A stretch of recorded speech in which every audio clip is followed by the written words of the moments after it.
Hi Libra, welcome po sa ating channel. Ito ay inyong Daily Gabay Tarot reading for July 27, 2024. Please be reminded kung naka-resonate kayo, comment down. Kung hindi kayo naka-resonate, ibigay niyo po sa iba kasi sa general reading po ito. This is for you, Libra, ngayong July 27, 2024.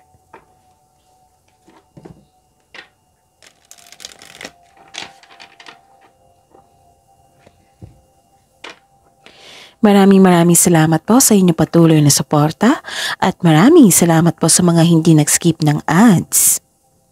Gamitin ang reading na ito bilang gabay lamang. Sa mga hindi pa nag-subscribe, subscribe na po kayo at click bell notification para malaman nyo na may bago tayong video. Para sa gustong magpa-reading, may lumabas dyan sa screen nyo ngayon. Panoorin nyo po at sundin ang instruction. Calling the attention sa mga suki ko dito, open na po ang August 2024. Monthly Gabay Tarot reading nyo po. PM me for schedule. Maraming salamat po.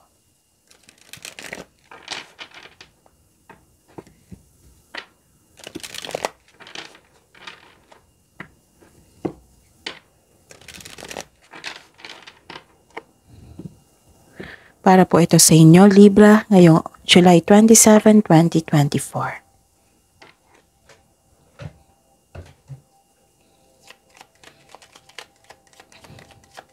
Spirits Guide, mga ganap po ngayong July 27, 2024 para po kay Libra. I need 3 cards po.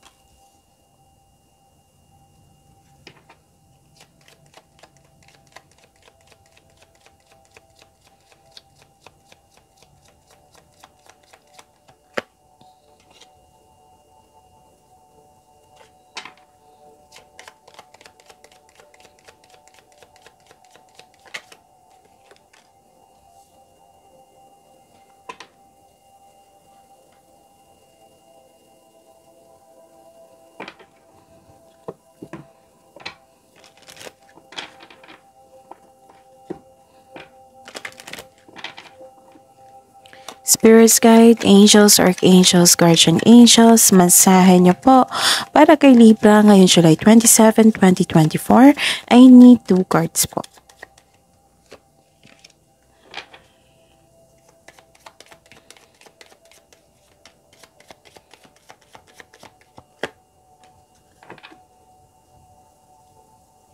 Okay, Libra.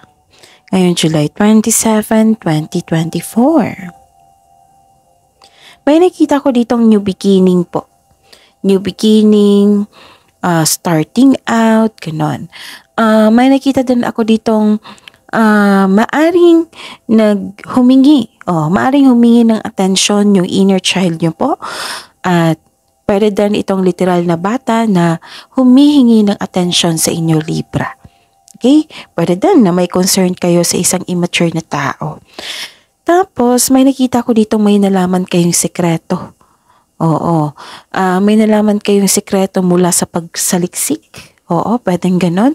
And some of you nagkaroon ng self-study dito para may matutunan kayo, para may makuha kayong learnings, knowledge.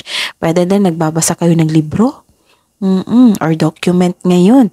And nakita ko dito nagkaroon kayo ng long-term plans. This is nagkaroon ng career stability or maaring nagkaroon kayo ng long-term plans kasi gusto nyo magkaroon ng stability sa buhay. And maaari din na may bago kayong project, tutok na tutok kayo dito at gumagawa kayo ng pagpaplano. Gumagawa kayo ng konkretong plano. Oo. Okay? So, ang sabi po ni Archangel Raguel sa inyo, relationship harmony. We angels are opening the hearts of everyone involved. Arguments and conflicts are being resolved now. Kung nagkaroon po ng conflict ngayon or argument, magkakaroon po ng resolution, magkakaroon po ng pagkakaisa. Nagbigay po ng blessings si Archangel Raguel. And ang sabi po ni Archangel Zadkiel, notice the loving guidance you hear inside your mind or from other people. Okay? So, wow, love is blooming. Spirits Guide, Spirits Guide.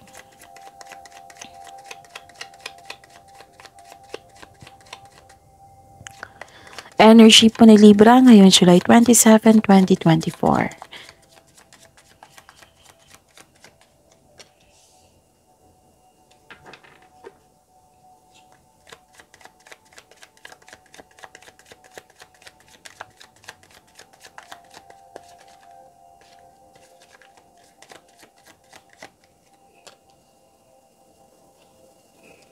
Okay, so this is daily reminder ha, para hindi niyo makalimutan, para hindi kayo maguluhan.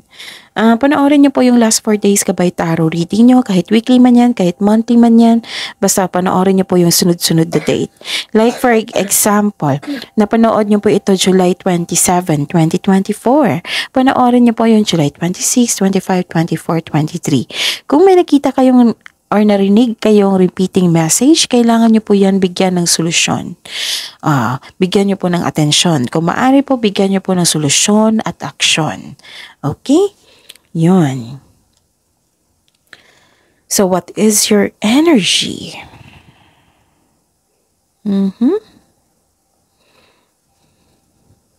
Okay.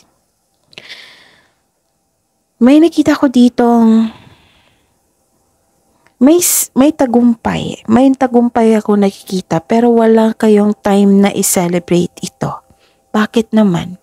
It might be pagod kayo or wala sa mood. Pero ang sabi po ng card dito, pag okay na po kayo, kailangan nyo po daw i-celebrate ito kasi you deserve to celebrate it. Celebrate yourself in some small way to increase the flow of positive opportunities into your life. I-celebrate nyo po kasi ang ganda-ganda ng tagumpay na iyan. Ang ganda ng energy niyan. Oo. Tapos makapagbigay ito ng positive flow of opportunities. Mas hahatak pa kayo ng mga blessings. Ganon. Okay? Para mawala na yung blockages kung meron man. So, you deserve to celebrate your success. Okay? Libra. Parehas kayo ni Gemini na parang mula sa mood na i-celebrate yung success nila kasi may blockages, ganun. And so far, tingnan natin, wala pa naman ako nakitang blockages dito. It might be pagod kayo. Okay? And nakita ko dito na may ayusin lang po. Saglit lang po. Okay? Okay, naayos na. Gumagalaw kasi yung camera. Okay.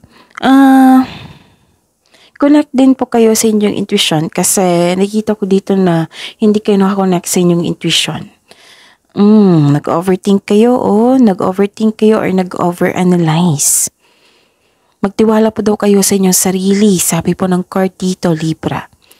Okay? And may nangyari po na in-ignore nyo. Ang sabi po ng card po dito na kailangan nyo po daw na bigyan ng attention yun para kung problema man yun, kunwari for example kung problema man yun, kailangan nyong maagapan para hindi na lumaki. Okay? Basta may nangyari po na parang ini-ignore nyo. Oo, parang ayaw nyo ng gulo or siguro pagod lang talaga kayo. So, sabi po dito na kailangan nyo bigyan niya ng atensyon. Okay?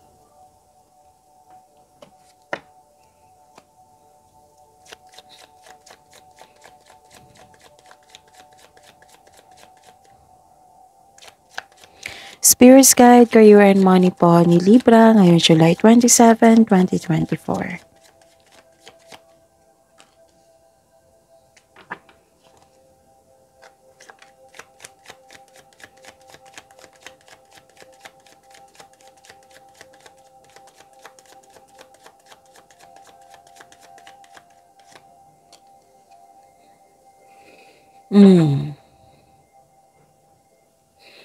Bakit kayo hopeless dito? Nagkaroon ng loss of faith. Nagkaroon ng doubt, disappointment. You have lack of self-confidence sa career and money nyo. Huwag kayong mag-give up. Sabi po ng card dito. Inspiration is on the way, so don't give up. Magkakaroon po ng healing. Okay? The advice is be inspired dreams to come true. Parehas kayo ni Gemini. Tingnan natin mamaya kay Aquarius. Oo, may ganap talaga sa air signs ngayon. Oo. So, focus kayo sa success, ha? Oo, kung sa mga cross-watcher dito ng Gemini, focus talaga kayo sa success. Okay? Focus kayo, attract success, attract positivity, ganon. And don't worry, magkakaroon po ng healing dito. Okay? Magkakaroon ng healing dito, basta willing lang kayong mag-move forward. And nakikita ko dito na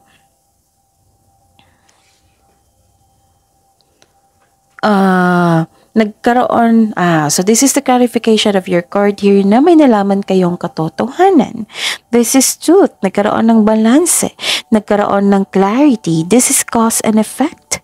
This is eternal justice. Balance. Fairness.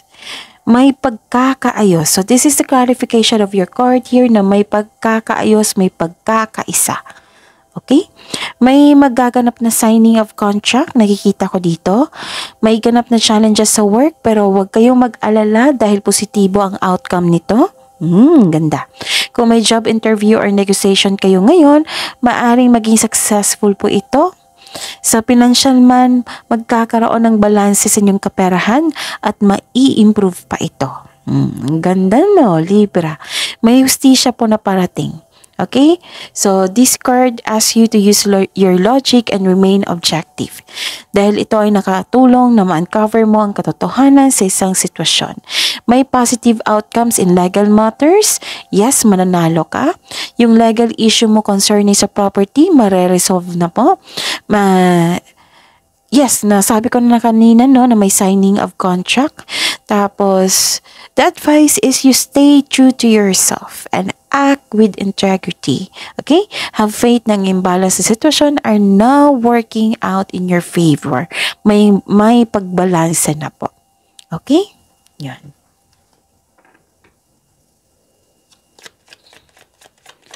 Spirit Sky, Love Life, Self-Love, Partnership, and Romance ni Libra ngayong July 27, 2024.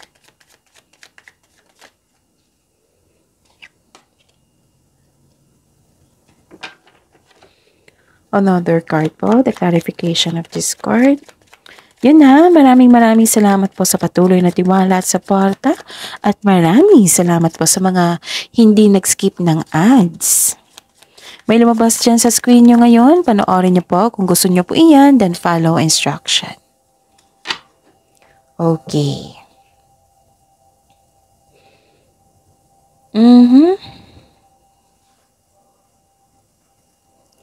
May nakita ko ditong sa mga single dyan.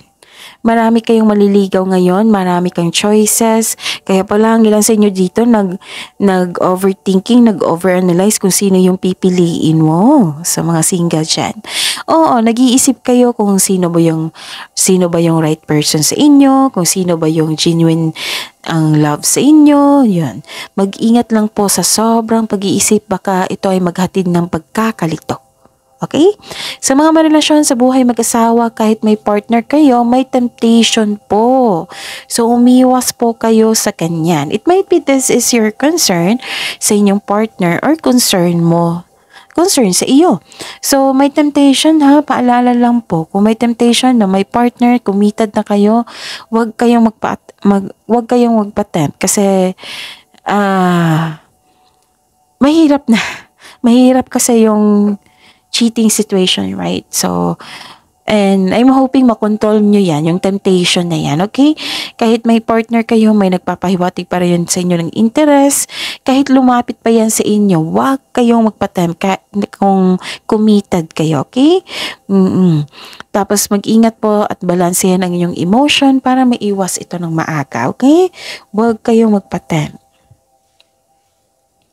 Or it might be na-tempt yung partner mo, okay? Kung hindi kayo ito. Ipag-pray nyo na hindi siya ma-tempt. And nakikita ko dito, nagkaroon ng generosity. Sa mga may relasyon dyan sa buhay mag-asawa, maalaga kayo sa inyong partner, maasahan mo siya, maasahan ka rin niya. Magtiwala kayo na magbuo kayo ng lasting partnership, okay? May nakita ko dito ang panahon sa pamilya motherhood, fertility, and starting a family. Meron din ako nakita dito. Tapos, ayun, sa mga single dito, naging practical ka sa buhay. Gusto mo pumasok sa relasyon kung basta may practical, nagkaroon kayo ng sense of stability. Yung kailangan magkaroon pa ako ng properties, may naipon akong ganito bago ako pumasok sa buhay pag-ibig, ganon. Basta naging practical kayo, inalagaan mo yung sarili mo, you have abundant in life. Libra, please know that you have abundant in life. Okay? Tapos i-examine mo daw yung yung relationship mo sa isang mother, sa mother figure, or connect kayo sa isang bata kasi lumabas din dito Oo, baka humingi ng attention sa inyo. It might be this is your inner child or this is literal talaga na bata na humihingi sa inyo ng atensyon. So, ayun, bigyan niyo po ng panahon po, Libra, kung pwede po. Tapos, makaka-relax lang kayo pagkausap mo yung mama mo or yung isang mother figure or yung isang bata. Pwede din na yung connecting to your inner child, it will refresh you. Magiging kalma ka niyan. So, try niyo po. Okay? So, this card asks you to take care of your health also. Spend time sa nature. Kung pwede po, maglinis sa bahay, cooking or gardening. Oo, connecting to the nature na yan, yung gardening. So, it will help you relax. Okay, sa mga pagod dyan, sa mga kasi nakita ko dito, pagod ka may celebration, pagod ka. Yun, parang nawalan ka ng gana. So, it will help you relax. Hanap kayo ng time na mag-connect kayo sa inyong nature para makakonect kayo sa inyong energy, para maging balance ang inyong energy. Okay, so that's it. I think that's it. See you tomorrow, Libra. Please like, subscribe, and click the button for notification para updated po kayo sa daily tarot reading natin. Maraming salamat.